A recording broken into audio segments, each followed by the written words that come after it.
On the brake and it'll even close my door. Does it do the, or do I have to do it?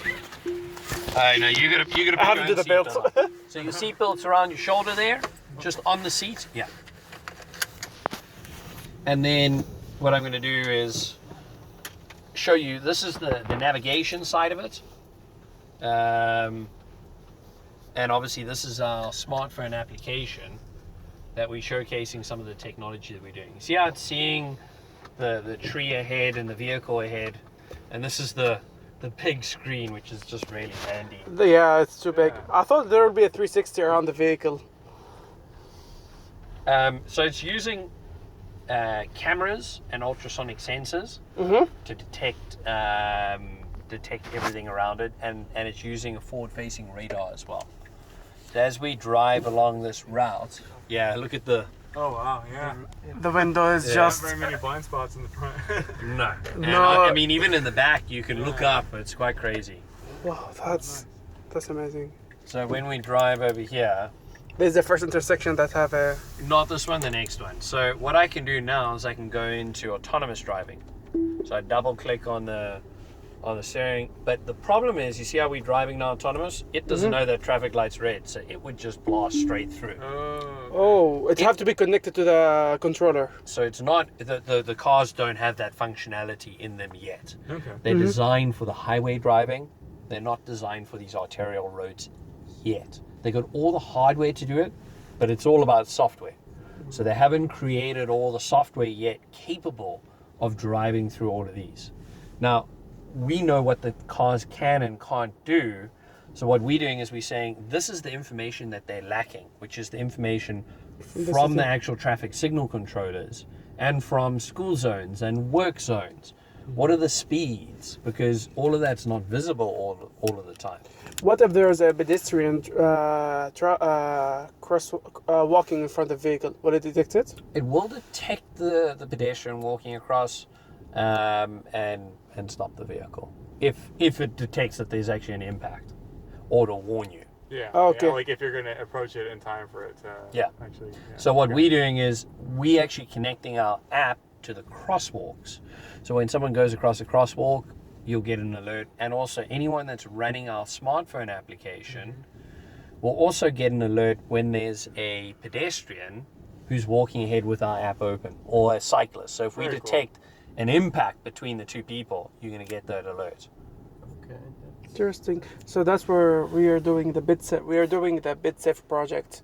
We will install connected vehicles, detect sensors and communication devices for your car to detect pedestrians as well at the pedestrian crossings. So what we're doing is you've got to have a little device that goes into the pedestrian crossing that sends out this message. Okay, so it's counting down right now. So this is the countdown for that signal ahead of us. I'm just getting into this lane so I can, 2, 1, Ooh, green. Wow. See how instantaneous that is?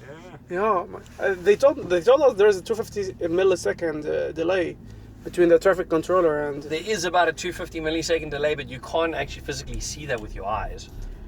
That thing is just too fast. Yes, 250 milliseconds. So, that's... And I can actually see someone else actually has the app open, probably back there, and they've been walking around and seeing them as a cyclist. That's quite funny.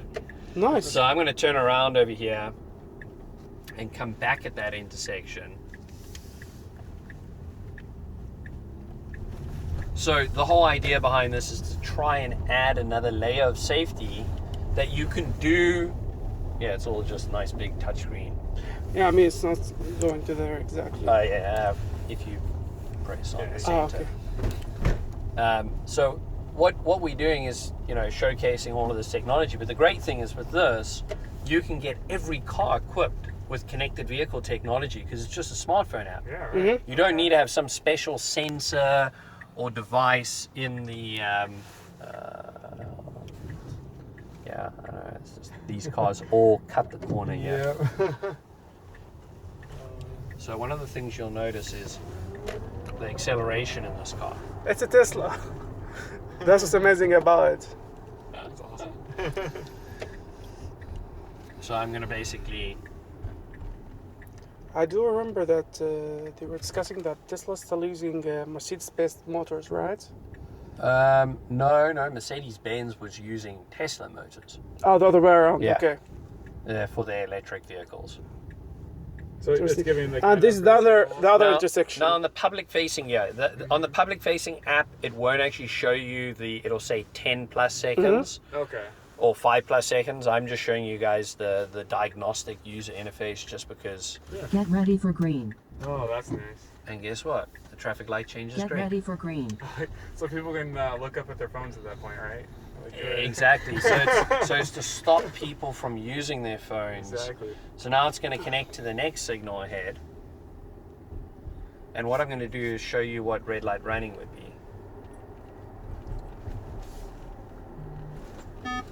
Red light. Oh, okay. So I specifically went fast there on purpose. So it's looking at my acceleration and speed and saying, you've got a high likelihood of running the red light. Cool. I think your seatbelt just came out there. Yes. Yeah, put your seatbelt back Get on, ready please. for green. Okay. I mean, So that's the get ready for green. Just instantaneous. So I wasn't even looking at the signal and I knew that the traffic light was going to change. What about the orange, not the orange, the amber lights? I mean, when it starts turning into amber, will it give you a warning that 1 second left or you might cross no. it or not? No, because we don't want to distract the people and try get them to speed up or do anything like that. So that's not something we'll do. Gotcha. Okay.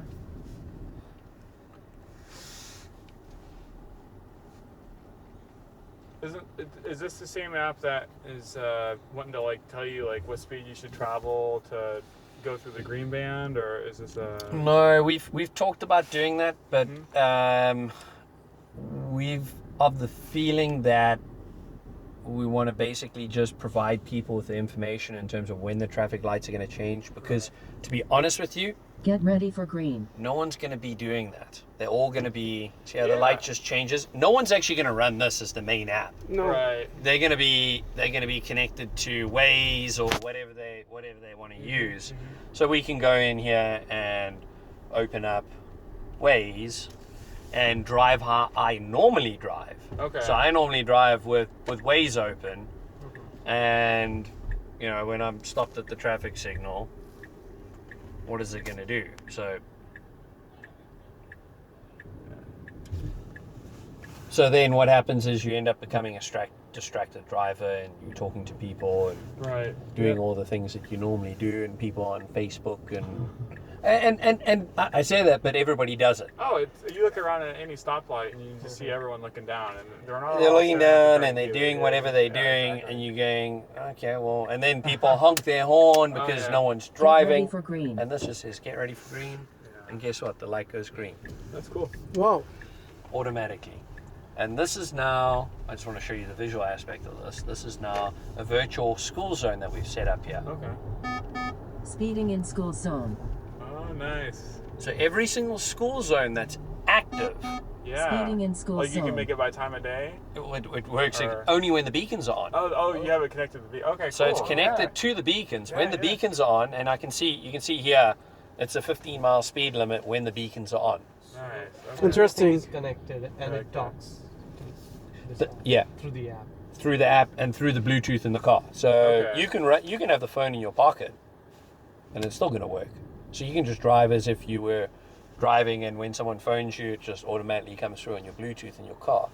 All of these alarms are going to do the same thing. Mm-hmm. So you could use this in a 1950s pickup truck.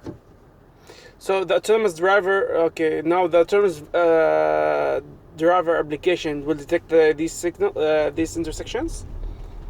Yes. So, well, not currently in these these vehicles. The idea is to basically provide them with that information For later. that, that they can now make decisions Right. about, do I need to stop the car because someone's going to run a red light? Exactly. Okay. Interesting. So because you're providing them with all that information, that's how they can actually work the vehicles and add all of the safety aspects behind it.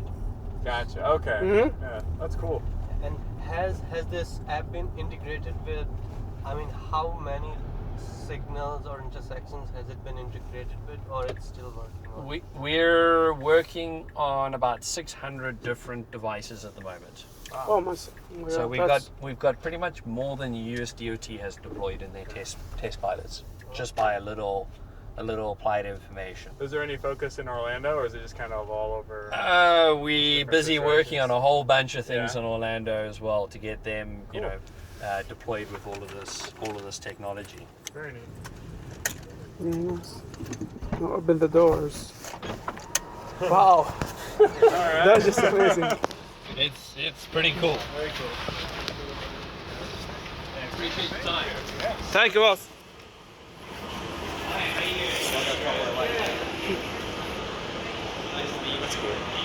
That's amazing.